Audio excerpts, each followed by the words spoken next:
Hey, what's up, Roxstars? It's Rox coming to you today with a review for The Chi Season 3, Episode 6. So let's get to it, shall we? All right, you guys, so the show opens with our dear Keisha. After she couldn't run away from her boogeyman that's keeping her captive, she's back in her room. Now she's chained to the bed, child. She's drawing a birthday cake. I was like, oh my God, is it her birthday? Well, not quite her birthday. It's actually Kev's birthday. And we get a flashback of her and Kev at the pancake house. And they're celebrating his birthday. She gives him a gift. You know, she tells him that he's always going to be her little brother. You know, they have a touching moment there as brother and sister.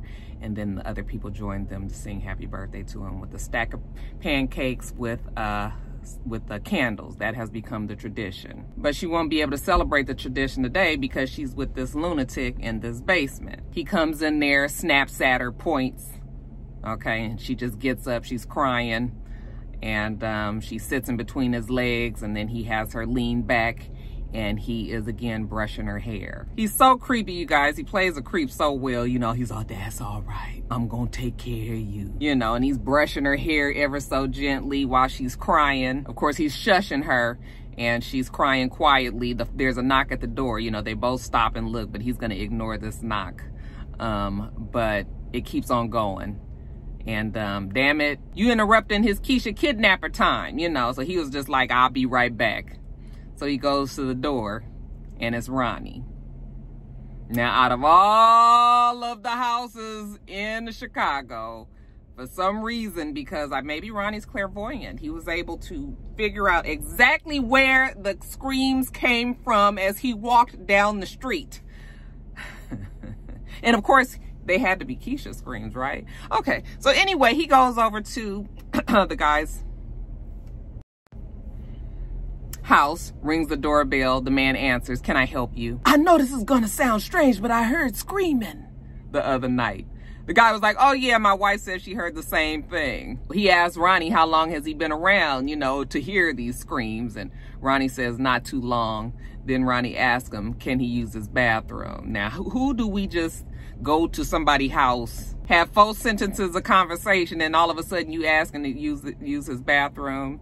I don't know you from Adam. You just said you ain't been around here long. You look homeless. Ronnie even tells him, I ain't got a pot to piss in. But yet and still he want to use this man's bathroom.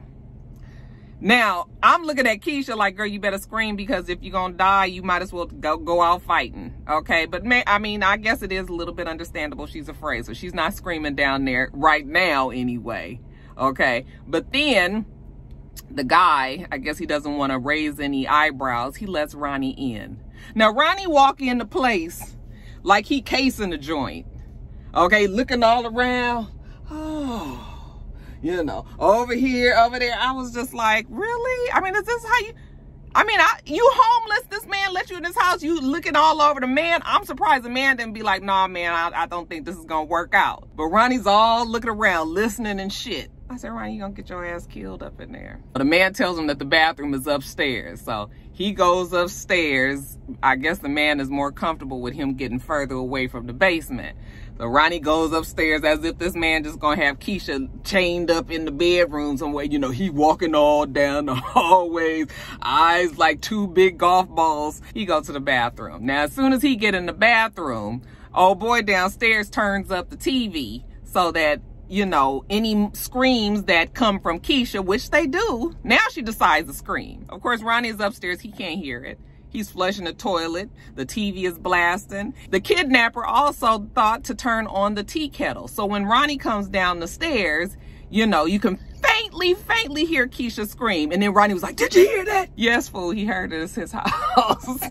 I was just like, oh my God. So, you know, old man, oh boy, he holding on to the trophy like he about to, like I said, bash in Ronnie's head. But then the tea kettle starts screaming. So it sounds like maybe it was her. And I mean her. Maybe it was a tea kettle. So, but you know, Ronnie's still looking around like, I know I heard something.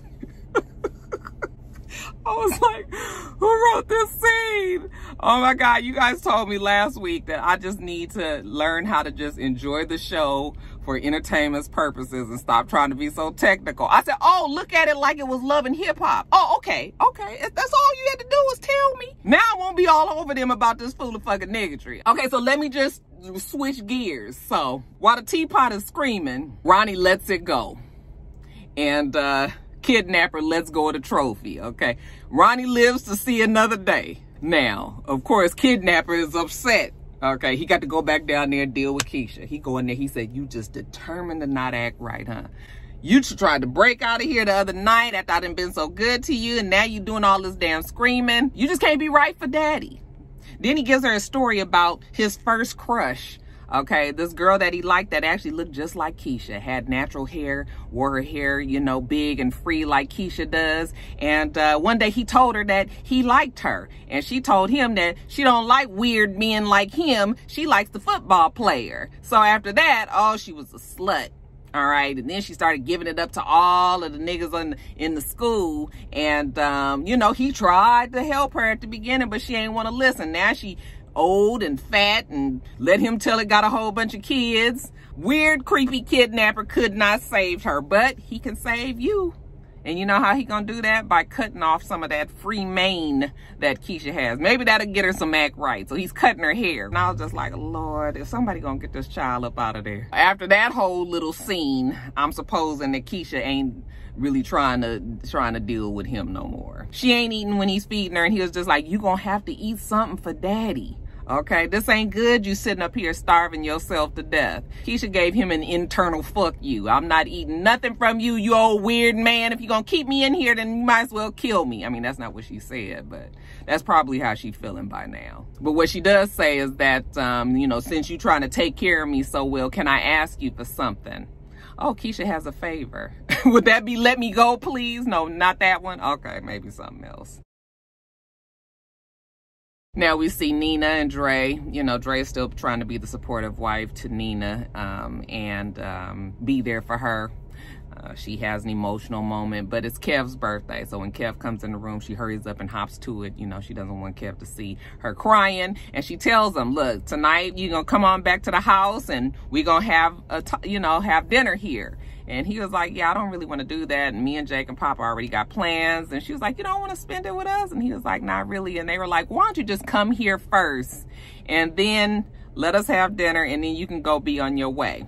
Okay, Kev looking like he has better things to do. When he walks out the door, Dre said, don't worry about it, Nina. Me and Papa already got it planned. We're going to have a surprise party for him here and everything. And Nina was just like, oh my God, if you were not already my wife, I would marry you. You are so good to me. Okay, Dre thinking of everything. Later on, we see Kev. He's with Gemma. They're at the skating rink. Okay, just the two of them enjoying each other's company.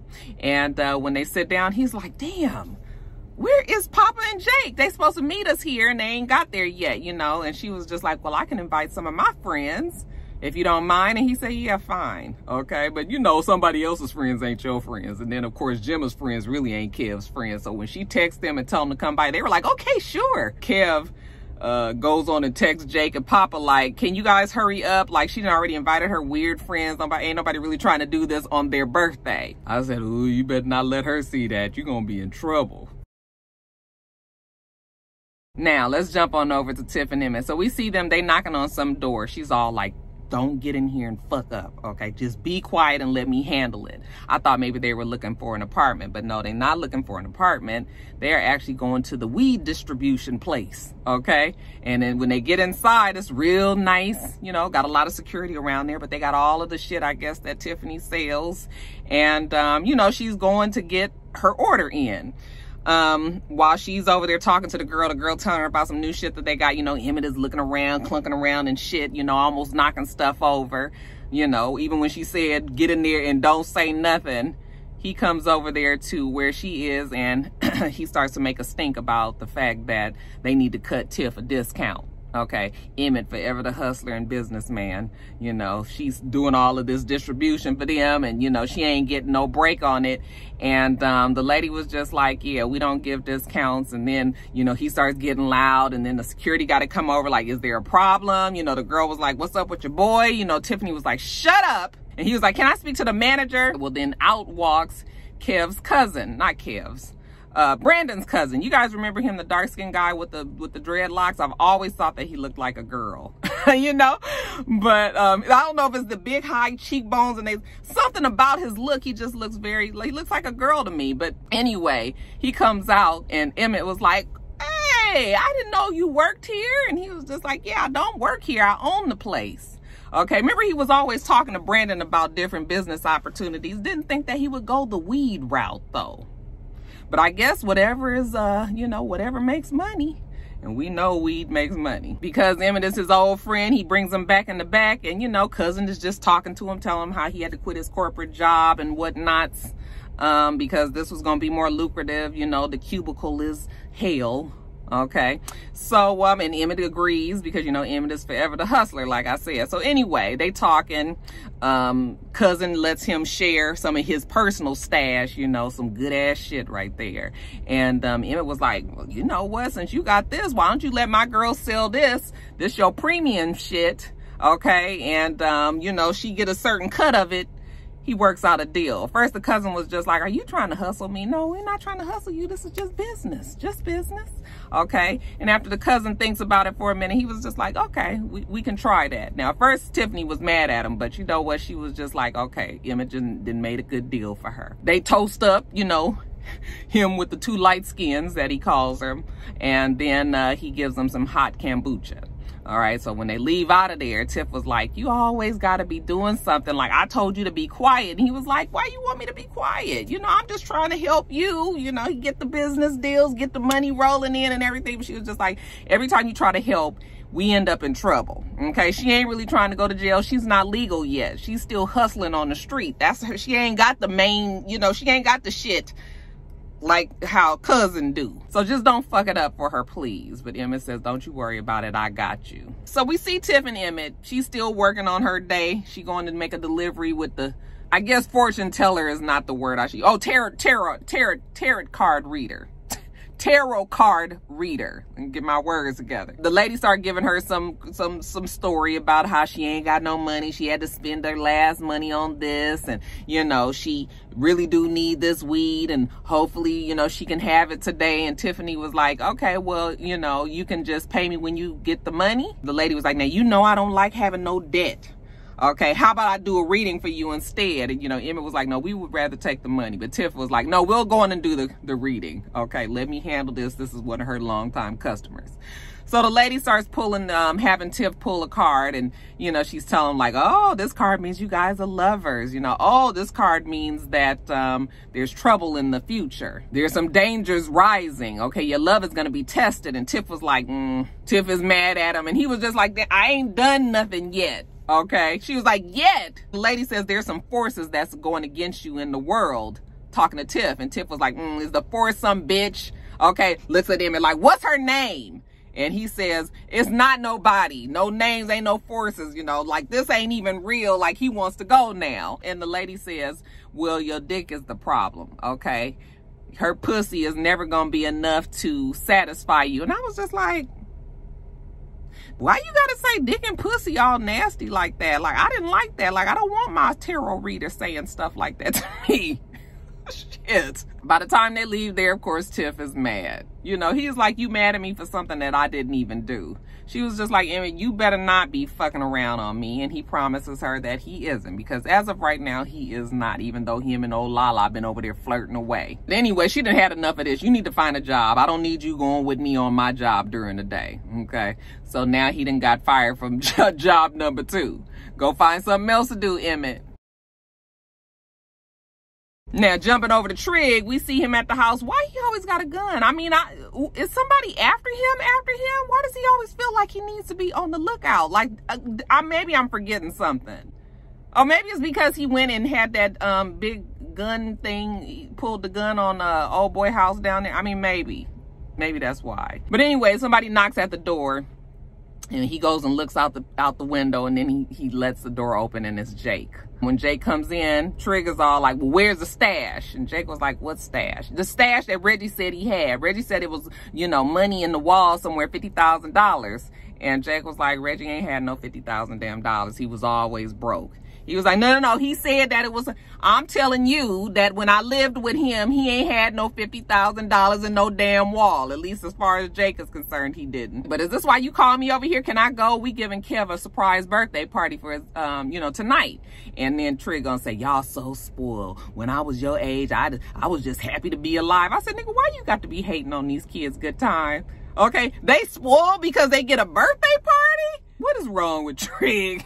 Anyway, when Jake had mentioned the party, he also said he was giving it with Gemma, okay, Kev's girl. And he was like, you like Gemma? And he said, no, I can't stand her. He was like, yeah, that usually mean you do. I was like, oh, Jake got a little interest in Gemma. What always comes in between boys? Some woman. So we'll see what goes on there. But anyway, Jake denies it. He says she's stuck up and she thinks she's something because her daddy got money. And Trig was like, money don't mean anything. Okay, I could tell you that. And Drake was like, well, you wouldn't know it the way you around here trying to figure out what's in the damn walls up in Reggie's trap house. All right, so while they talking on the TV, we see a lady giving an interview to somebody, a news reporter or something. The sound is turned down, so he tells Jake to turn it up. And child, it's Otis Perry's mama. Her name is Opal Perry. And oh yeah, she's talking about Otis Perry. He ain't no good and ain't never been no good. He don't care about this community. He just wants to be having power, and that is it. And she knows it, because she raised them. So she trying to let everybody know that she knows best. She gonna endorse Camille. Trig and Jake are watching that, and guess who else is watching that same report? That would be Otis and Candy. What's her name? Rose? I think you guys said, was it Rose? Anyway, Candy says, I hate that bitch. And he was just like, careful. That's still my mama. And she was just like, and she's endorsing the enemy. She's endorsing Camille. And he says, don't worry about it. My approach is always gonna be say nothing. Candy was like, it's not your brand to stay quiet. And he was like, woman, if you don't shut up, let me handle this. Okay, oh honey, he done got Miss Candy so upset she just walk on out the room. I said, Candy, girl, now you know your man, you can't be fussing at him all the time. He will get loud on you in a minute. Now, even though Otis told her, don't worry about it, next scene we see Candy and Otis' mama, Miss Opal, at the house. She come in there, the mama all rude. Ooh, this chair is ugly. You must have picked it out. I said, ooh, child, that Candy getting that Mama Joyce treatment that Todd get out there in these streets, these real Atlanta streets. Anyway, Mama pull out a cigarette. Candy was just like, you can't smoke in here. She was just like, and who says? Okay, let me light my cigarette, lady, and what do you want? We saw you on the news. We don't need you speaking for him. You do know that Otis is married now. Mama ain't got too much patience for Candy, so Candy, gives her 2 wads of money. Look like it's around $10,000. The mama was like, what I'm supposed to do with that? I'm sure it's more than Camille gave you. Stop talking to the press. And Mama looks at her, honey. She put out her cigarette that she ain't even supposed to be smoking on something on top of the table, honey. And then she signed the paperwork, take her $5,000 stacks, and she get up. She says, Camille didn't even call me. Well, y'all know what she said, but y'all ain't getting me caught up today. Look, I know what I'm not supposed to say. She says, I called her. Why would you do that? And she said, because I see something in old Camille that I used to see in myself when I was her age. She cold-hearted, strong. All right, she gonna be a better mayor for this city than Otis ever would. All right, oh, why she say that? Because who over her shoulder but Otis himself? Okay, Mr. Doodah. I love you too, mama. All right, and she just look at him. I said, girl, you was big and bad just a minute ago. I mean, y'all sitting up in the man's house. What the fuck did we expect? We couldn't meet at a restaurant some damn where? Why you guys thought that this man would walk in? I said, Candy, girl, now you gonna have to get easy. You gonna have to get better with this. He tell that mama, leave and don't you ever come back around here. So she walk all out, with her tail tucked between her legs, and then he looks at Candy and he says, and I was just beginning to trust you. Okay, and she got that look on her face like, yeah, Candy, next time not in his house. Trig and Jake, they out on the basketball court, they playing, and Jake is telling him how Reg used to tell him that his big brother Trig one time beat this guy's ass for stealing his tennis shoes, and Trig said, yeah, and after I beat his ass, I let him keep the shoes because I figured he needed them more than me. But that let you know that Trig was not with the shits. But you know what? Jake want to know why you left us, and Trig was just like, I was still trying to become a man. All right, I needed to leave to get away from you know, everything that was going on here. And Jake was like, so you left me and Reg without a man just so you can go and be a man? That makes sense. Trig was like, look, man, I mean, I know you done had a rough life and everything, but what do you want me to do about it? Why you got your hands all rolled up and balled up like you want to hit something? Okay, your chest all puffed up and everything. You want to hit me? Is that what you feeling right now? Okay, go on and hit me. Go on and hit me if that's how you feeling. Go on. Okay, he's egging Jake on, and Jake give him a good hit right in the right here. Okay, knock that nigga back a little bit. I said, these young kids be strong. Trig was like, yeah, you got something behind that hit, but I'm not gonna be your punching bag. So, you know, we gonna get past this. Are we good? I guess they are good. First order of business is we got to find this stash. Jake is still trying to convince Trig that it ain't no money in the walls, but Trig was like, I know it is. So, you know, he knocking on the wall, you know, knock, knock, knock, knock, knock, knock. I guess he's trying to find a stud. Knock, knock, knock, and then it's like, it's hollow. Oh, that means it's open right there. Okay, so yeah, he get his crowbar and he get to beating at the wall. He make a hole this big, and just so happens, you guys, that right where he reaches into the hole, it's a bag of money.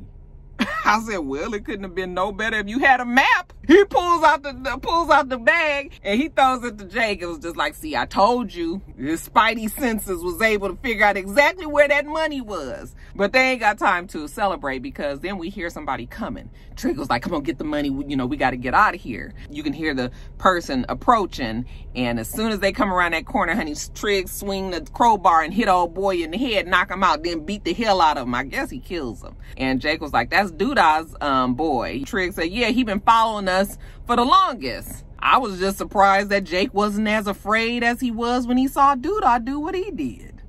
You know, he sat there and watched Trig beat him the hell out of him with this damn crowbar. At least Doodah beat the man with his own hands. But anyway, afterwards, Trig bought over Jake, always taking him for Otis Perry. So he tells him Doodah had Reggie killed. And he's like, no, he didn't. The Wild Boys is the ones who killed Reggie. He was like, yeah, and Doodah told him to kill him. Jake still doesn't believe it. He says, why do you think that the Wild Boys would even still be around if they killed one of Doodah's people, you know, and he wasn't already aware of it? Like, wake up. So now Jake has had an eye-opener. His adoptive father is not a good guy. So Trig was like, look, you're going to have to make a decision. It's going to have to be either him or me. Doodah or Trig. What's it going to be? And speaking of Doodah, Doodah's at his house and he's giving an interview. Got to do damage control on his old out-of-control mama. So he sits down with the reporters and he tells them how the mama's always had mental health issues. And that's another thing that he wants to campaign on is, you know, making sure that people get checked on, okay? The mental health of people. Making sure that they have resources for these people that need the help and whatnot. And he happens to have something that he believes that the community needs to hear. While his opponent is out there acting like she for the community, will get a load of this. And he plays a recording of Camille talking to somebody and saying how she gonna keep on using the church to get where she needs to go. That's the way to win. I said, well, now where is Camille? Lena, when you coming back to the show, baby girl? We ain't seen you but that one time. You ain't got but... Is it 8 episodes or is it 10? Y'all, the show is going, we more than halfway through the show right now. Now, jumping over to Ronnie, okay? He get over to see his grandma, and grandma look good, honey. Hair is completely done. She got her flower inside, you know, on her ear there. She looks great, all dressed up. Looks like Ronnie is about to take his grandma out on the town. You know, she's like, we going to Foxy's because you know that's where I love to go. Yes, I know, grandma. He actually takes her to Foxy's. I thought he was just entertaining her, you know, humoring her. But no, they at Foxy's. They go in there and, you know, Foxy's was an old jazz club that evidently Ronnie's grandmother used to perform at when she was younger. You know, even have some of her pictures up on the wall, okay? They go homage to those of the, you know, performers of the past. So he's like, remember this, grandma? She was just like, I sure do. Okay, so she was just like, oh, Foxy's, this used to be my stomping grounds. Okay, then she see the mic up on the stage and she was just like, oh, hold me back, Ronnie. Okay, watch out, because let me get up here and do my thing. And He was like, I don't know, Grandma, this is not the same place. Ronnie, why you brought this lady to this place? And it looked like it's ladies' night. It ain't even nighttime. But you know, they got like a full review of men dancing up on this stage. And she was just like, Lord, Ronnie, where did you take me? Why did you bring me here? Until one of them jump up in front of her and bend over and shows his ass and all of that. Now all of a sudden, you know, Granny, she looked like she got some running in her too. Okay, from back in the day. Now all of a sudden she's enjoying herself. Come on and show me what you're working with. I said, you better enjoy yourself, Granny. So later on, we see her sitting down with all of the patrons of the club again. Y'all told me to just enjoy the entertainment, right? Okay. She's sitting down with everybody in the club, and she's telling them stories of when she used to work there, you know, and everybody's listening. Bated breath, all right? Interested, you know, and it was cute enough. Everybody enjoyed the stories and the tales that she was saying. Grandma ain't had no problems. She didn't lose her memory. She didn't go off on nobody. She didn't never, you know, get off track. This is what we would call a good day. Then she tells Ronnie that she's ready to go on home. So they get on home, and you know, she was just like, oh, Ronnie, this show was nice. Like, thank you for taking me to Foxy's. He was like, anytime, Grandma. He helps her in the bed. He takes off her shoes, and she says, ooh, it's kind of cold in here. As soon as she said that, I said, let me get you a blanket, Grandma. And by the time he go over there and get the blanket and puts it on her, is that better, Grandma? She's not responding. Just in that little bit of time, Grandma's not with us any longer, you know. So he listens to her chest, and he doesn't hear he does not hear her heartbeat. And he knows that his grandmother is gone. He doesn't try to alert any of the nurses or anything. He just cries there. And I actually felt pretty sorry for Ronnie. I hate to see old Grandma go. Now, jumping back over to the skate rink. Now, Gemma's friends then got there, 2 white girls, all right? And Kev sees them, and he overhears them talking about Keisha. Okay, and how she's still missing and how it's sad. And you know, Kevin don't want people to know about that. So he go rushing over to Gemma, and he was just like, did you tell them about my sister? And she was like, no, I didn't tell him. He was like, well, how did they know? And she was like, I don't know, people talk. He also mad that Jake and them not there. Like, where the fuck is he? I'm calling him, he not answering the phone. Fuck him too. Kev just frustrated with everybody. Cause I said, oh, Gemma. Even though Kev is not directly mad at you, at least we know that he ain't gonna be no rollover for you exactly. Now we see Papa, him and Maisha at the cake place. He's been charged with picking up the cake, okay? And while he's in line with Maisha, he tells her how beautiful she is. You know, thank you, boo. And then he tells her, you know, how long you gonna make me wait? I said, oh, we talking about sex? And she was just like, she not ready yet. Well, it ain't talking about sex. They're talking about being official. He want to let everybody know his love for his girl, Maisha. And Maisha say right now is not the time. Not quite sure why Maisha is saying that, but that's what it is. Anyway, we gonna pick up this cake. They bring a cake, and when they open it up to check it, it say Kavion. And she was like, who the hell is Kavion? The girl was like, well, how you supposed to spell it? He says Kevin, like normal people spell it. Okay. Oh, dumbass people. So they take the cake. She gives it to a guy to fix it. And all he looked like he do is scrape off half of one letter. Kind of look like it's pushed together. It's kind of like got a dive in the middle of it. Just some old ghetto shit. But now at least it says Kevin with a O. But that's going to have to do. All right. So when they walking home, Papa's walking to, I'm assuming, to Kev's parents' house, his mom's house. They're talking about church and God and how he has a lot of questions. And Maisha was just like, even being the preacher's son. And he says, yeah, even then, you know, it's just some things as he gets older, he's starting to question. But anyway, he can't resist anymore. He got to hold Maisha's hand, and he drops the cake. I said, no, the fuck you did not. Because, honey, the cake is the main thing for me. I loves me some birthday cake, even though that one was chocolate. And we ain't trying to do chocolate, but birthday cake. Oh, ho, ho, ho, ho. He drops it, and child, how about he just leaves it there? I said, oh, you gonna go to the grocery store or something and go get a cake from the bakery section? I said, you just not gonna show up at the house? Child, that's what happened when you get kids to go pick up shit. I done told you, Lena, act like these kids 40 fucking years old. Now, back to Kev and Gemma. So they are at the pancake house. She gives him a present. It's his birthday, remember? And he kisses her. And then she says she has a confession. You know, she is the reason why her friends knew that Keisha was missing. And he was just like, what? You told me that you didn't tell her? She's like, well, I didn't tell them directly, but I had talked to my mom about it, and my mom probably talked to their mom, and their mom probably told them. And he was like, but I told you I didn't want nobody to know anything about it. You know, she's sorry, but you know, she kind of feels like she's there for Kev as his girlfriend. Like, why won't you talk to him about it? Because I don't want to talk to you about it. Okay, so now Kev is mad and he storms off. I said, well, look at this. I didn't think that Kev would ever go off on Gemma, but honey, he done went off on her twice a day. Now he about over Gemma right now. So now he rushing on home. Okay, they didn't keep him out for the most of the day. He ain't been with his friends. He been annoyed and frustrated about that, right? At the house, we see everybody getting the place together, waiting for Kev to come on in. When he gets to the door, his phone rings. It's from a blocked caller. And when he answers it, he's just like, hello? And there's no sound there. You know, he's saying, hello? I said, you can give one too many hellos if you was asking me. When we see who's on the other end of that phone, it is actually Keisha and no Mr. Weird Kidnapper man. Okay, he just holding the phone up to her and looking at her like, you better not say nothing. Kevin hangs up the phone and she just starts crying. And, you know, the man was like, you happy now? And I said, poor Keisha, I feel so bad for the poor child. But anyway, Kev don't know none of that. So he just walks in the door, turns on the light. Surprise!